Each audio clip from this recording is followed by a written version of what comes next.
सवाल लेते हैं प्रमोद जिंदल जी का। इंसुलेशन एनर्जी ये कह रहे हैं कि एसएमई से मेन बोर्ड पर ट्रांजिट होने की खबरें हैं। छोटी अवधि के लिए ये इसको देखना चाहते हैं। 194 पर एंट्री किया हुआ है।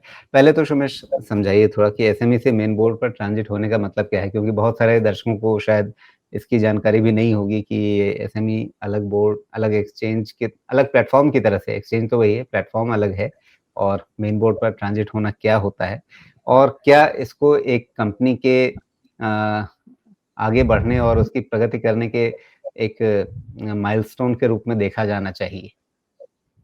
नहीं, बिल्कुल, बिल्कुल सही, बिल्कुल देखा जाना चाहिए। ये वैसा ही ट्रांजिशन है, जैसा आप समझे स्मॉल कैप वाला मिड कैप बनता है, मिड कैप वाला लार्ज कैप बनता है, माइक्रो कैप स्मॉल कैप बनता है, स्मॉल कैप मिड कैप बनता है, मिड कैप लार्ज कैप बनता है।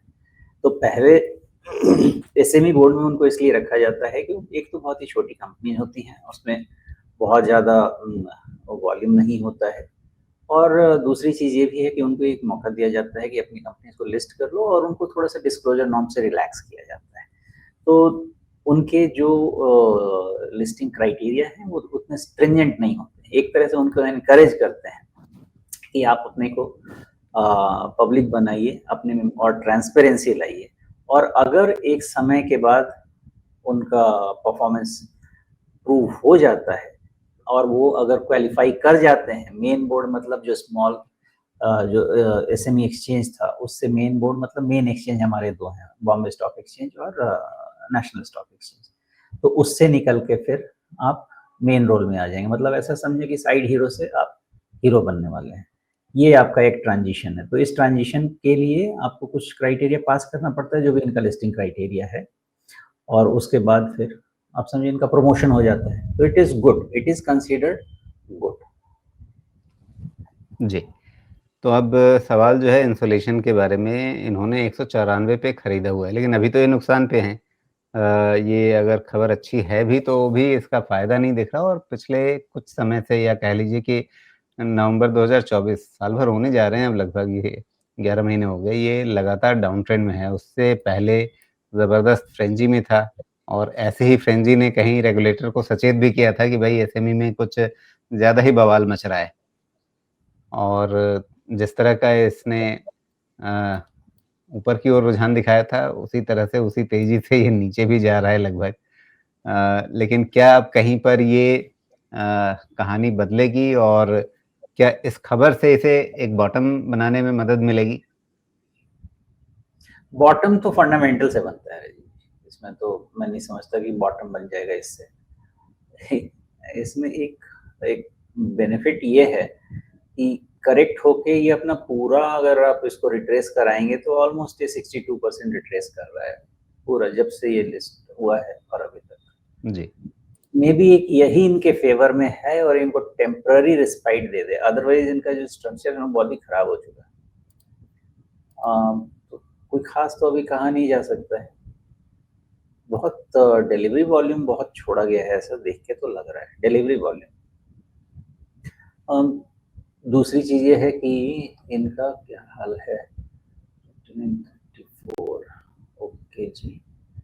और ये काम क्या करते हैं ये, अच्छा, हाँ तो देखिए अब यही है ना कि आज के तारीख में जिसके आगे डॉट एआई लगा दीजिए वो सोना बन जाता है। वैसे ही जब ये सोलर लगा देंगे तो उसके बाद इनका डिमांड बढ़ जाएगा। वो उधर में आइनॉक्स, कौन सा नहीं है आइनॉक्स, तो विंड एनर्जी हो गया, तो नहीं, और कौन कौन से नाम है वो चलेंगे, तो पीछे पीछे ये भी चलेंगे जिसके पीछे सोलर लग जाएगा।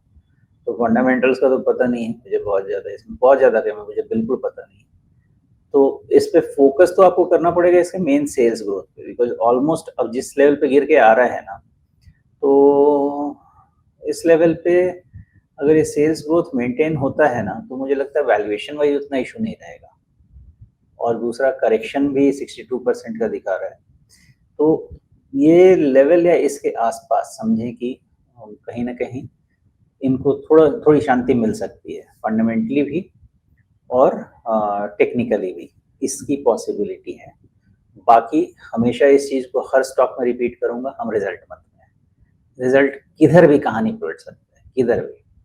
और खराब कहानी तो इनकी चल ही रही है, जो होप्स हैं वो समझाए हैं, और अगर अच्छी कहानी जी। होती है तो के ऊपर अच्छी कहानी को वो प्राइस भी रेस्पेक्ट करेगा, लेकिन 200 के ऊपर, उसके पहले नहीं। जी। लेकिन इनके बेसिक नंबर्स को अगर देखा जाए, तो सेल्स ग्रोथ अच्छी दिख रही है, प्रॉफिट ग्रोथ भी है ठीक-ठाक। तो अगर सेल्स और प्रॉफिट अच्छी रफ्तार से बढ़ रहे हैं और उसके कंपैरिज़न में आप वैल्यूएशन देखिए सिर्फ़ 30 के आस-पास का है। तो यहाँ तो मामला उल्टा दिख रहा है।